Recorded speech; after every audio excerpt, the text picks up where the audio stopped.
Shalom saudara yang dikasihi oleh Tuhan Yesus.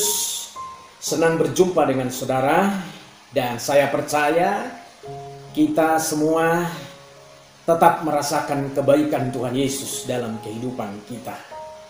Saudara, mari kita mempersiapkan diri kita untuk mendengar firman Tuhan dengan sebuah tema menyatakan kemuliaan Allah. Kita awali dengan pembacaan Alkitab dari Roma pasal yang ketiga ayat 23 dan 24. Demikian firman Tuhan, karena semua orang telah berbuat dosa dan telah kehilangan kemuliaan Allah, dan oleh kasih karunia telah dibenarkan dengan cuma-cuma karena penebusan dalam Kristus Yesus. Saudaraku, pada waktu Allah menjadikan manusia, Dia menjadikan manusia itu segambar dan serupa dengan dirinya. Allah menaruh kemuliaannya, kehidupannya ke dalam diri manusia yang dijadikan itu. Namun, ketika manusia tidak taat kepada perintahnya, memberontak terhadap kehendak Allah, lalu kemudian kemuliaan itu diambil oleh Allah. Jadi manusia telah kehilangan kemuliaan Allah karena ketidaktaatan tadi. Sehingga kemuliaan yang dimiliki oleh manusia adalah kemuliaan yang semu, kemuliaan yang hampa dan yang fana. Tetapi puji Tuhan, ketika kita percaya kepada Yesus, kemuliaan Allah itu dikembalikan ke dalam diri manusia, sehingga kita menjadi mulia di hadapan Allah, sehingga kita memiliki kehidupan Allah kembali, yaitu kehidupan yang kekal. Dan Allah terus membawa kita berjalan dari satu kemuliaan kepada kemuliaan yang lain, sampai kita semua mencapai kemuliaan yang sempurna pada waktu Yesus datang pada kali yang kedua, menjemput semua orang-orang salehnya. Puji Tuhan. Saudaraku, bagaimana caranya kita menyatakan kemuliaan Allah? Yang pertama, untuk menyatakan kemuliaan Allah, kita harus menghasilkan buah bagi Allah. Di dalam Yohanes 15 ayat yang ke-8 berkata demikian, dalam hal inilah Bapa-Ku dipermuliakan, yaitu jika kamu berbuah banyak, dan dengan demikian kamu adalah murid-muridku. Saudaraku, setelah kita percaya kepada Yesus, maka kita harus bertumbuh, lalu kemudian harus menghasilkan buah bagi kemuliaan Allah. Kita harus bertumbuh di dalam Tuhan dan berbuat sesuatu, melakukan perbuatan pelayanan yang nyata. Saudaraku, pada waktu kita siap untuk berbuat sesuatu, kita siap untuk melayani Tuhan, maka Alkitab berkata Tuhan memberikan karunia rohani dan kesanggupan bagi kita untuk mengerjakan pelayanan itu.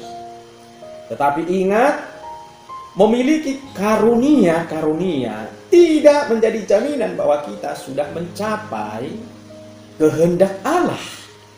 Mengapa demikian? Saudaraku, karunia itu adalah miliknya Allah.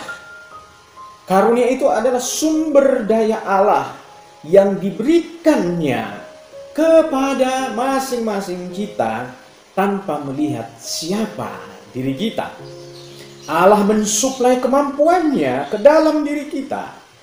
Tetapi itu bukan berarti secara otomatis mengubah hidup kita menjadi pribadi yang berkarakter dan yang memuliakan Allah. Sebab kita lihat fenomena, ada begitu banyak orang yang menerima karunia dari Tuhan, tetapi hidupnya tidak berubah, bahkan sombong dan merasa diri lebih baik dari orang lain. Jadi saudaraku, karunia itu adalah anugerah Allah yang diberikan kepada diri manusia tanpa melihat siapa diri kita. Ada potensi Allah yang ditaruh di dalam diri setiap orang percaya. Tetapi bukan berarti ketika karunia itu diberikan otomatis hidupnya mengalami perubahan. Dalam arti hidupnya menunjuk seperti kehidupan Kristus. Itulah sebabnya saudara-saudara, karunia dan buah itu dua hal yang berbeda. Karunia itu adalah miliknya Allah, sumber daya Allah yang ditaruh di dalam diri manusia. Tetapi buah adalah sesuatu yang kita upayakan. Itulah sebabnya kita perlu hati-hati ketika kita memiliki karunia, maka jangan kita sombong dan berbangga diri. Karena kalau sampai itu terjadi, itu berarti kita bukan lagi memuliakan Allah, tetapi membangun kemuliaan diri sendiri. Dan itu berarti kita sedang mencuri kemuliaan Allah. Menyatakan kemuliaan Allah bukanlah seberapa banyak karunia yang kita miliki, tetapi seberapa banyak buah yang kita hasilkan bagi kemuliaan Allah. Buahlah yang menjadi ukuran kekristenan kita. Dan buahlah yang menentukan bahwa kita telah menyatakan kemuliaan Allah. Di dalam firman Tuhan yang telah kita baca tadi, dalam hal inilah Bapakku dipermuliakan, yaitu jika kamu berbuah banyak. Di dalam Alkitab ada beberapa jenis buah yang dicatat. Buah pertobatan, buah pelayanan, buah roh. Saudaraku, pertanyaan mengapa banyak orang Kristen yang tidak berbuah secara rohani? Jawabannya adalah karena tidak ada benih ilahi atau tidak ada kebenaran yang tumbuh di dalam kehidupan kekristenan mereka. Mereka tidak bisa mencapai kehidupan Kristus yang akhirnya tidak ada perubahan menuju kepada perubahan gambar Allah yang penuh kemuliaan dan yang sempurna itu. Saudaraku, kita harus tinggal di dalam Kristus agar supaya kita dapat berbuah, bahkan berbuah banyak. Semuanya itu untuk kemuliaan Allah. Yang kedua, bagaimana caranya kita menyatakan kemuliaan Allah? Yaitu kita harus mengalami proses iman. Kita harus mengalami ujian iman sebagai orang percaya. Di dalam 2 Korintus 4 ayat 17 berkata, sebab penderitaan ringan yang sekarang ini mengerjakan bagi kami kemuliaan kekal yang melebihi segala-galanya, jauh lebih besar daripada penderitaan kami. Saudaraku, untuk kita memasuki kehidupan yang berkualitas, tidak ada cara lain kecuali kita harus menjalani ujian demi ujian, proses demi proses. Bentuk ujiannya adalah ketika kita menghadapi masalah, tantangan, penderitaan, aniaya, sakit penyakit, dan lain sebagainya. Jadi ujian adalah sarana untuk memproses kita menjadi manusia yang berkualitas, yang akan memisahkan semua kehidupan duniawi dari dalam hidup kita, sehingga kehidupan ilahi menjadi bagian kita, menyatu dengan diri kita. Penderitaan adalah jembatan untuk mencapai kemuliaan Allah. Sebagai contoh, emas, untuk membuktikan keaslian emas, maka harus diadakan ujian terhadap emas itu, yaitu dibakar. Semakin diuji emas itu, semakin kelihatan kemurnian dari emas itu. Jadi, penderitaan yang dialami oleh orang-orang percaya adalah untuk mengerjakan kemuliaan kekal yang melebihi segala-galanya.